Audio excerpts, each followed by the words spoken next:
in which our lovers begin to learn the consequences of their actions.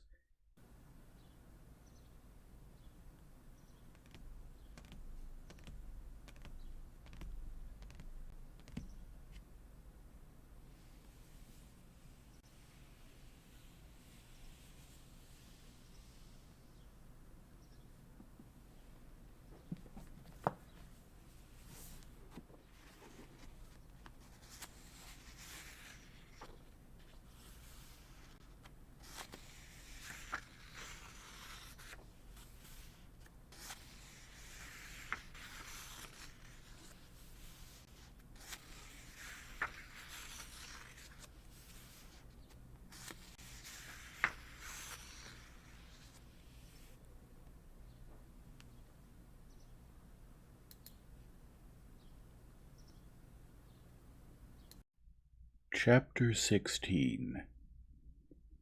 In all the rooms of the country house, caretakers, gardeners, and footmen went about, carrying things out. Wardrobes and chests of drawers were opened. Twice they ran to the shop for more string. Newspapers lay about on the floor. 2 trunks, several bags, and some tied-up rugs were taken out to the front hall. Her carriage and 2 hired cabs stood by the porch. Anna, having forgotten her inner anxiety in the work of packing, was standing at the table in her boudoir, packing her traveling bag, when Anyushka drew her attention to the noise of a carriage driving up.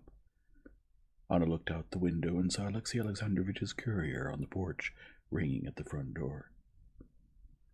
"Go and find out what it is," she said, and with a calm readiness for anything, her hands folded on her knees, she sat in the armchair. A footman brought a fat envelope with Alexey Alexandrovitch's handwriting on it. "The courier has been ordered to bring a reply," he said. "Very well," she said, and as soon as the man went out she tore open the letter with trembling fingers. A wad of unfolded banknotes in a sealed wrapper fell out of it. She freed the letter and began reading from the end. "I have made the preparations for the move. I ascribe importance to the fulfillment of my request," she read. She skipped further back, read everything, and once again read through the whole letter from the beginning. When she finished, she felt that she was cold, and that a terrible disaster such as she had never expected had fallen upon her. She had repented in the morning of what she had told her husband, and had wished for only one thing, that those words might be as if unspoken. And here was a letter recognizing the words as unspoken, and granting her what she had wished. But now this letter was more terrible for her than anything she could have imagined. "He's right. He's right," she said. "Of course he's always right. He's a Christian. He's magnanimous. Yes, the mean, vile man. And I'm the only one who understands, or ever will understand it. And I can't explain it. They say he's a religious, moral, honest, intelligent man, but they don't see what I've seen. They don't know how he's been stifling my life for 8 years, stifling everything that was alive in me. They never once even thought that I was a living woman who needed love. They don't know how he insulted me at every step, and remained pleased with himself. Didn't I try as hard as I could to find a justification for my life? Didn't I try to love him, and to love my son when it was no longer possible to love my husband? But the time has come. I've realized that I can no longer deceive myself, that I am alive, that I am not to blame if God has made me so that I must love and live. And what now? If he killed me, if he killed him, I could bear it all. I could forgive it all, but no, How did I not guess what he would do? He'll do what's proper to his mean character. He'll remain right, and as for me, the ruined one, he will make my ruin still worse, still meaner. You yourself can imagine what awaits you and your son. She recalled the words of the letter. That's a threat that he'll take my son away, and according to their stupid law, he can probably do it. But don't I know why he says it? He doesn't believe in my love for my son either, or else he despises, how he always did snigger at it, he despises this feeling of mine, but he knows that I won't abandon my son. I cannot. That without my son there can be no life for me, even with the one I love, but that if I abandon my son and run away from him, I'll be acting like the most disgraceful, vile woman. He knows that, and knows I wouldn't be able to do it. Our life must go on as before, she recalled another phrase from the letter. That life was a torment even before. It has been terrible recently. What will it be now? And he knows it all. He knows that I cannot repent, that I breathe, that I love. He knows that, except for lies and deceit, there will be nothing in it. Yet he must go on tormenting me. I know him. I know that he swims and delights in lies like a fish in water. But no, I won't give him that delight. I'll tear apart this web of lies he wants to wrap around me. Come what may, anything is better than lies and deceit. But how? My God, was any woman ever as unhappy as I am? No, I'll tear it apart, she cried out, jumping up and forcing back her tears. And she went to the desk in order to write him another letter.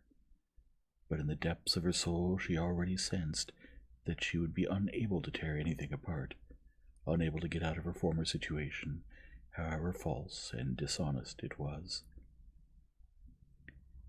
She sat down at the desk, but instead of writing, she folded her arms on it, put her head on them, and wept, sobbing and heaving her whole breast, the way children weep.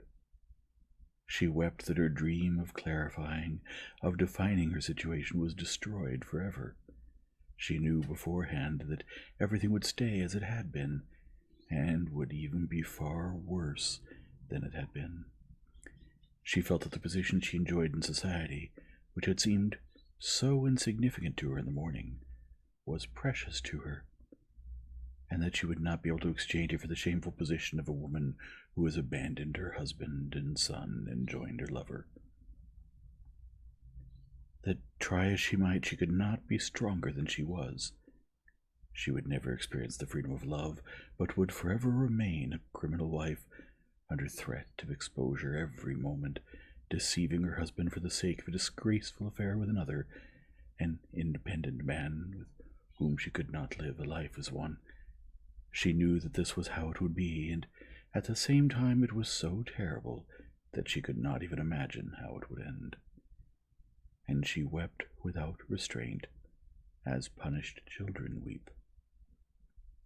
The sound of the footman's steps brought her back to herself, and hiding her face from him, she pretended to be writing.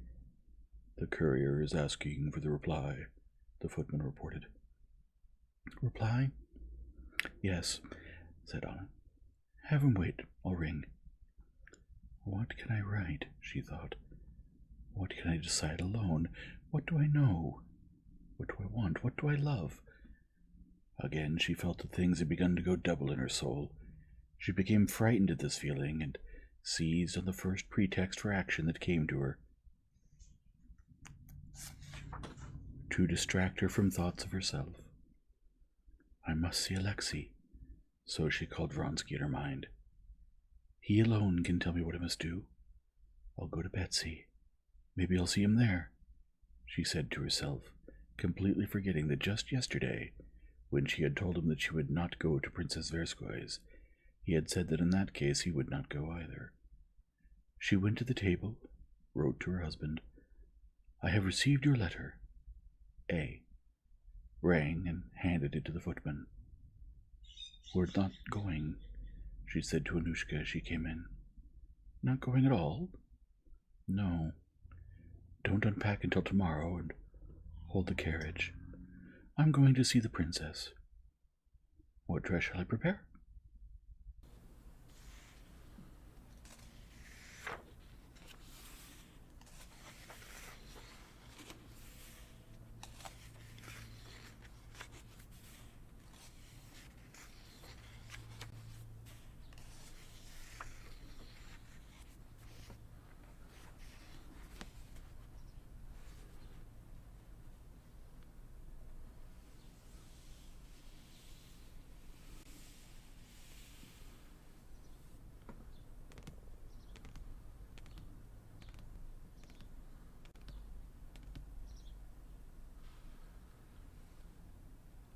If you've enjoyed this format, please leave a like and subscribe and return tomorrow for the next chapter.